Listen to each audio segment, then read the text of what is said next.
सातत्याने जे fake narrative तयार होत आहेत त्या फेक नरेटिव्हला जनताच त्या ठिकाणी उत्तर देते आहे।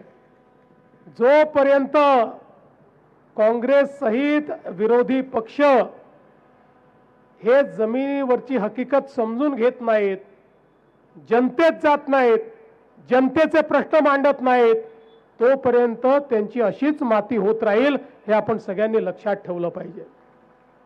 ते स्वतःच्या मनाचं समाधान करू शकतात, त्या ठिकाणी कधी वोट चोरीचा मुद्दा, कधी ईव्हीएमचा मुद्दा, असे वेगवेगळे मुद्दे ते सातत्याने मांडतात।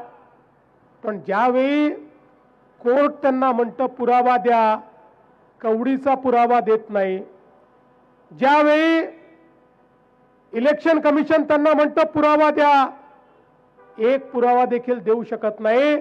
हवेत गोळीबार करणाऱ्यांना जमीन दिसलेली आहे, अजूनही सुधारले नाहीत, तर त्यांची हीच अवस्था महाराष्ट्रातल्याही या सगळ्या स्थानिक स्वराज्य संस्थेच्या निवडणुकीत अशाच प्रकारची माती त्यांची होणार आहे हे या ठिकाणी भाकीत मी निश्चितपणे करू इच्छितो।